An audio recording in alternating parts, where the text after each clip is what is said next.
திமுக கவுன்சிலர்கள் கொண்டு வந்த தீர்மானத்திற்கு ஆதரவாக ஓட்டளித்த அதிமுக கவுன்சிலர் அக்கட்சியிலிருந்து நீக்கப்பட்டுள்ளார். கிருஷ்ணகிரி நகராட்சி திமுக தலைவருக்கு எதிராக நடந்த நம்பிக்கையில்லா தீர்மானத்தில் திமுக கவுன்சிலர்களுக்கு ஆதரவாக 9வது வார்டு அதிமுக கவுன்சிலர் நாகஜோதி ஓட்டளித்தார். இதனால் நகராட்சி தலைவர் ஃபரீதா நவாப் பதவி பறிபோனது. இந்த ஓட்டெடுப்பில் பங்கேற்க கூடாது என அதிமுக மாவட்ட தலைமையின் உத்தரவை மீறி செயல்பட்ட நாகஜோதியை அக்கட்சியிலிருந்து நீக்கி அதிமுக பொதுச் செயலாளர் எடப்பாடி பழனிசாமி உத்தரவிட்டுள்ளார். நீர்நிலை ஆக்கிரமிப்புகள் அகற்றப்பட்டாலும் மீண்டும் அவை ஏற்படாமல் தடுப்பது அரசின் கடமை என தென்மண்டல பசுமை தீர்ப்பாயம் தெரிவித்துள்ளது. தூத்துக்குடி மாவட்டம் விளாத்திகுளம் பகுதியில் கடலோர கிராமங்களில் வைப்பாறு ஆற்றின் கிளை ஆறுகள், காட்டு ஓடைகளை ஆக்கிரமித்து உப்பு தயாரிக்கும் தொட்டிகளை பலர் அமைத்துள்ளனர்.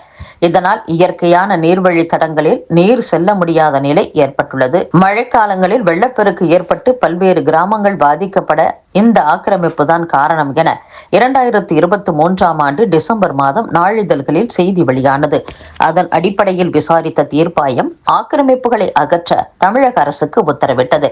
இந்த வழக்கை விசாரித்த தீர்ப்பாய நீதிபதி புஷ்பா சத்யநாராயணா, நிபுணர் குழு உறுப்பினர் பிரசாத் ஆகியோர் தீர்ப்பளித்தனர். அதில் விளாத்திகுளம் பகுதி கடலோர கிராமங்களில் உப்பு தயாரிக்கும் தொழிலில் ஈடுபட்டுள்ளவர்கள் நீர்நிலைகளை ஆக்கிரமித்திருப்பது உறுதி செய்யப்பட்டுள்ளது. ஆக்கிரமிப்புகள் அகற்றப்பட்டு வருவதாக தூத்துக்குடி மாவட்ட நிர்வாகம் கூறுகிறது. ஆனால் தமிழக மாசு கட்டுப்பாட்டு வாரிய ஆய்வில் ஆறுகளை ஒட்டி உப்பு தயாரிப்பு நடப்பதாக கூறப்பட்டுள்ளது. கடந்த 2023 ஏற்பட்ட கடுமையான வெள்ள பாதிப்புக்கு இந்த ஆக்கிரமிப்புகள் காரணம் என கூறப்படுகிறது. இயற்கையான நீர்வழி தடங்களுக்கு தடை ஏற்படாமல் பார்த்துக் கொள்வது அரசின் கடமை. விளாத்திகுளம் ஆக்கிரமிப்புகள் அகற்றப்பட்டுள்ளதாகவும் இன்று வரை சம்பந்தப்பட்ட நீர்நிலைகளில் எந்த ஆக்கிரமிப்புகளும் இல்லை என்றும் தூத்துக்குடி மாவட்ட ஆட்சியர் அறிக்கை தாக்கல் செய்துள்ளார். ஆனாலும் சம்பந்தப்பட்ட அதிகாரிகள் தொடர்ந்து விழிப்புடன் இருந்து மீண்டும் ஆக்கிரமிப்புகள் ஏற்படாமல் பார்த்துக் கொள்ள வேண்டும். ஏதேனும் ஆக்கிரமிப்புகள் கண்டறியப்பட்டால் உடனடியாக நடவடிக்கை எடுக்க வேண்டும் என்றும் கூறப்பட்டுள்ளது. தமிழகம் உட்பட 12 மாநிலங்களில் சிறப்பு வாக்காளர் பட்டியல் திருத்த பணி கடந்த 4ஆம் தேதி துவங்கியது. இதற்கான விண்ணப்பங்கள் ஓட்டுச்சாவடி முகவர்கள் வாயிலாக வீடுதோறும் விநியோகம் செய்யப்படுகின்றன. இந்நிலையில் சிறப்பு வாக்காளர் பட்டியல் திருத்த பணியில் தமிழகத்தில் 78.09% வாக்காளர்களுக்கு விண்ணப்பங்கள் விநியோகம் செய்யப்பட்டுள்ளதாக தேர்தல் கமிஷன் தெரிவித்துள்ளது. தென்னிந்திய இயற்கை வேளாண் கூட்டமைப்பு சார்பில் கோவையில் 3 நாட்கள் நடைபெறவுள்ள மாநாட்டை வரும் 19ஆம் தேதி பிரதமர் மோடி துவக்கி வைக்க உள்ளார். இது குறித்து தமிழக அனைத்து விவசாயிகள் சங்க ஒருங்கிணைப்பு குழு தலைவர் PR பாண்டியன் செய்தியாளர்கள் சந்திப்பில் கூறும்போது, தென்னிந்திய இயற்கை வேளாண் கூட்டமைப்பு சார்பில் கோவை கொடிசியா வளாகத்தில் தென்னிந்திய அளவில் இயற்கை வேளாண் மாநாடு 19ஆம் தேதி முதல் 21ஆம் தேதி வரை 3 நாட்கள் நடைபெறவுள்ளது.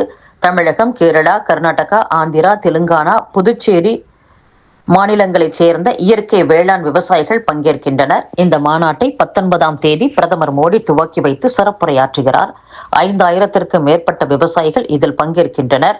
அதன் பின் தென் மாநில அளவில் தேர்ந்தெடுக்கப்பட்ட 50 வேளாண் விஞ்ஞானிகளுடன் 1 மணி நேரம் கலந்துரையாடுகிறார் என்றும், வேளாண் கொள்கை குறித்து மத்திய அரசே முடிவெடுக்க வேண்டிய அதிகாரம் இருப்பதால் பிரதமர் மோடி பங்கேற்கிறார். கருத்தரங்கில் நிறைவேற்றும் தீர்மானங்களை பிரதமரிடம் கொடுக்க உள்ளோம்.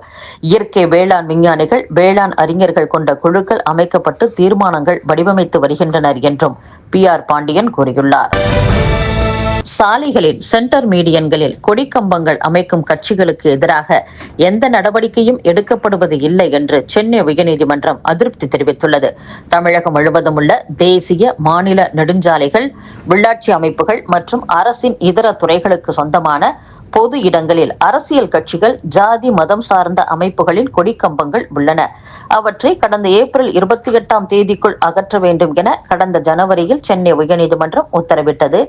இதை அமல்படுத்தியது குறித்து அறிக்கை தாக்கல் செய்வதற்காக இந்த வழக்கு நீதிபதி GK இளந்திரையன் முன் விசாரணைக்கு வந்தது. அப்போது தமிழக அரசின் கூடுதல் அட்வொகேட் ஜெனரல் J. ரவீந்திரன் ஆஜராகி அரசியல் கட்சிகளின் நிகழ்ச்சிகளுக்காக தற்காலிகமாக கொடிக்கம்பங்கள் அமைப்பது தொடர்பாக நிலையான வழிகாட்டி விதிமுறைகள் வகுக்கப்பட்டு உள்ளன என்றார். அப்போது குறுக்கிட்ட நீதிபதி, அரசின் முயற்சி பாராட்டுதலுக்கு உரியதுதான். ஆனால் சாலைகளின் சென்டர் மீடியன்களில் கொடிக்கம்பங்கள் அமைக்கக்கூடாது என உத்தரவு பிறப்பித்தும் சென்டர் மீடியன்களில் அனைத்து கட்சிகளும் கொடிக்கம்பங்கள் அமைக்க அனுமதிக்கப்படுகின்றன. அவற்றின் மீது எந்த நடவடிக்கையும் எடுக்கப்படுவதில்லை. உதாரணமாக, சென்னை அண்ணா மேம்பாலத்தில் ஆளும் கட்சி கொடிக்கம்பங்கள் அமைக்கப்பட்டு உள்ளன. அது குறித்த வீடியோ காட்சிகள் என்னிடம் உள்ளன என்றார். அப்போது அனுமதியின்றி கொடிக்கம்பங்கள் அமைத்தவர்களுக்கு எதிரான நடவடிக்கை எடுக்கப்படும் என அரசு தரப்பில் தெரிவிக்கப்பட்டது. இதையடுத்து இந்த விவகாரத்தில் தாமாக முன்வந்து நீதிமன்ற அவமதிப்பு வழக்கு எடுக்கப்படும் என நீதிபதி எச்சரித்தார். அதற்கு கூடுதல் அட்வொகேட் ஜெனரல் ஜே ரவீந்திரன், அப்போது அனுமதியின்றி வைக்கப்பட்ட கொடிக்கம்பங்களுக்கு எதிராக எடுத்த நடவடிக்கைகள் குறித்து மாவட்ட ஆட்சியர்களிடம் அறிக்கை கோரப்பட்டுள்ளது. அதை தாக்கல் செய்ய அவகாசம் வழங்க வேண்டும் என்றார். இதை ஏற்ற நீதிபதி வழக்கின் விசாரணையை தள்ளி வைத்தார். இத்துடன் செய்திகள் நிறைவடைகின்றன. மீண்டும் நாளை சந்திப்போம். வணக்கம்.